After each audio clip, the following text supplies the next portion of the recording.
My name is ovadyah.marqus.khabela.ndlovu, and I want to say a few words to you here today. See, I want you to listen. Look at South Africa.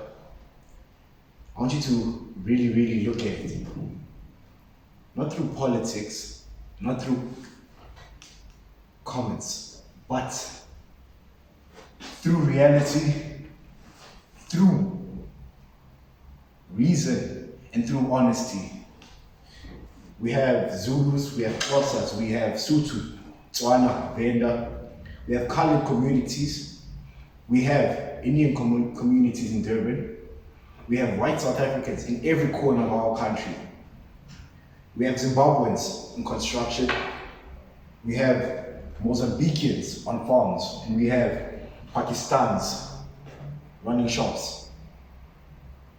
You see, there are movements in our country, movements that talk about borders, movements that talk about laws, movements that talk about division and xenophobia and all these things. But you see, there's a problem with that. Now I come here to you as a humble South African, father Zulu, mother Swati. And the reason why I'm speaking here from today onwards, I will be doing a lot more presentations to you folks, but you see, my generation, I'm speaking to my generation, you see, we grew up together. We had Zimbabweans, we had Nigerians, we had whites, Tswana, Zulu, all in one class. We played soccer together, we watched the same shows, we did everything together. Yet, on social media, I see these same people going up against each other. Why? You see, I didn't want to talk about this, but we have people, the older generations, that keep bringing back hatred into our mind. You understand? First of all, let's look at the situation with the white people and what happened. Yes, it was mostly a scam by the government and overseas interference.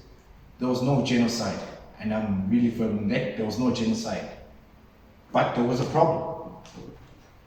We had people, not the real politicians, but people, opportunists. That's what we call them. People who take opportunities in times of chaos.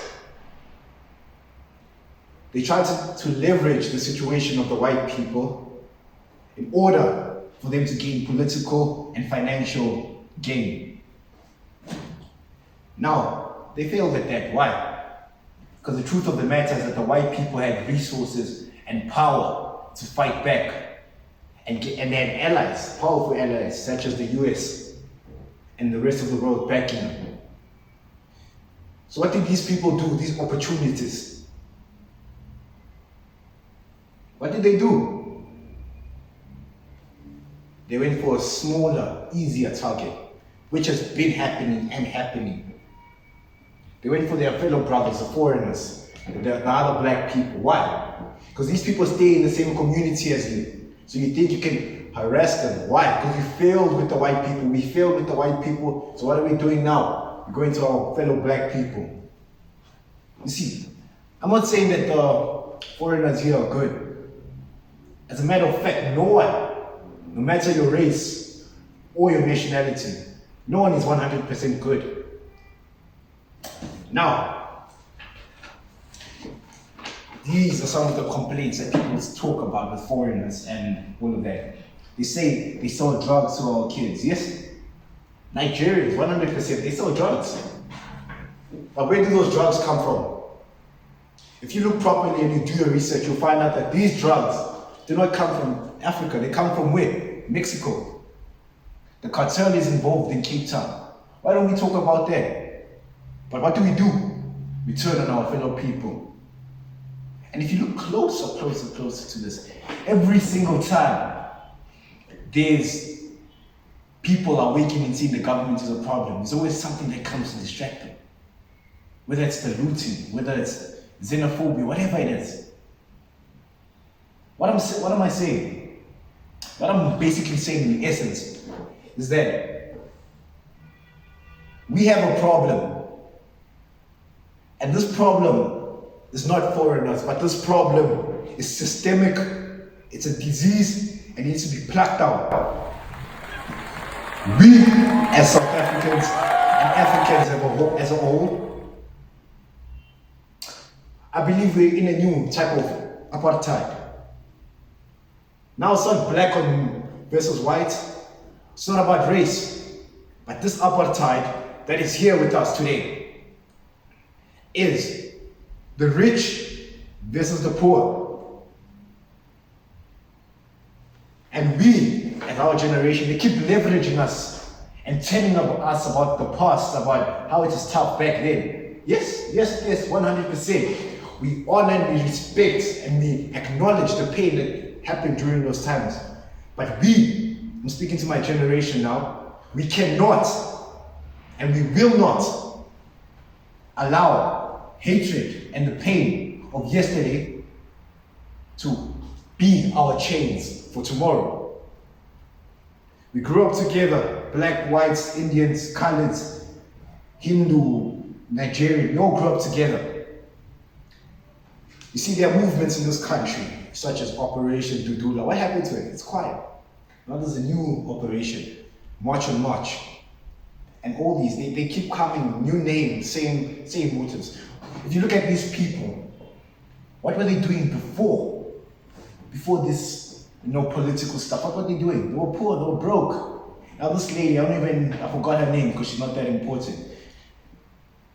She drives the Maybach. Where did she get the money? Now she's silent. These people, they do not care about black or foreigners. No, they're using this as an opportunity, our pain, to leverage and make money from this. And it's funded by the government. If you look now, we have a situation where Israel is trying to buy Cape Town from the state of South Africa. Israel also funded $40 million to Operation March on March. Why? Because they know a divided Africa cannot and will not stand. I mean, it's happened throughout history, over and over again. You see, the Romans, if you look at Romans, all the powerful civilization, the Roman Empire, they all knew one thing. A divided people is easier to manipulate and to rule over. You see, right now, instead of us coming and marching against white people, marching against black on blacks, what should we march to? We should be marching to the government institutions and telling them we are sick of it. We're sick of the ANC, or we're sick of the DA, or whatever it is. We are not marching. Why are we not doing that? Instead, we march against these innocent people. What are we going to achieve by that? Because we all know the real problem is not the foreigners. It's not each other. It's not your neighbor. The real problem is the government. And how are we willing to do our parts in overcoming the situation? We need to come hard, and we have to realize and see things for what they are, not for what we want them to be. We have to wake up and we have to see. We have to acknowledge that the problem is the government. It always has been, it will never change. That is why we need to march these institutions hardcore. Instead of us wasting our time marching to Pakistan shops, we should be marching to the Congress and telling them, we don't want you here anymore. See, what I'm calling for is not a revolution, but there has to be change. And these people, these ones who come and continue bringing hatred in order for their own political ambitions, they have to be met with fury.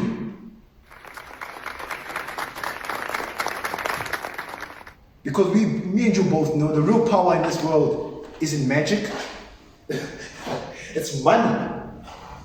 Buckets of it. The only way we, as South Africa, we, as my generation, I believe Generation Z, that's what it's called. The only way we can survive is by getting rid of this division, the rich and the poor. That is why my philosophy is the powerful should be ripped from their decadent nerves and cast out into the cold world. The police will survive as they learn to serve new justice. Everything they built must fall, and from the ashes of their world, we must build a better one by whatever means necessary. Because we cannot keep going back in circles and circles again and again and again. We need to take hard action. Perfectly balanced. You see, politicians do not succumb to evil. They are the evil. They spread it and share it with power they should not possess. Which is why we have to do this uprising. Every great state you see now all had a powerful uprising. And I believe it's time, not for South Africa, but for the continent of Africa to do it. And I, ovadyah.marqus.khabela.ndlovu, I will be the movement. Because at the end of the day, there is no good or evil. There is only power, and those too weak to seek it. We cannot be held any longer by the chains these people imposed on us. The chains of finance, the chains of religion, the chains of hope, and the chains of promises. We have to break all of those, and we have to start a new world afresh. The ANC needs to go. The EFF needs to go. So, as the DA, we need a united party, one party state. We need change. In every moment, there's a possibility of change, but you don't believe it. And because you don't believe it, you're not going to act on what needs to be done in order to achieve it. That's why I come to you as a humble servant of the people. I believe I was destined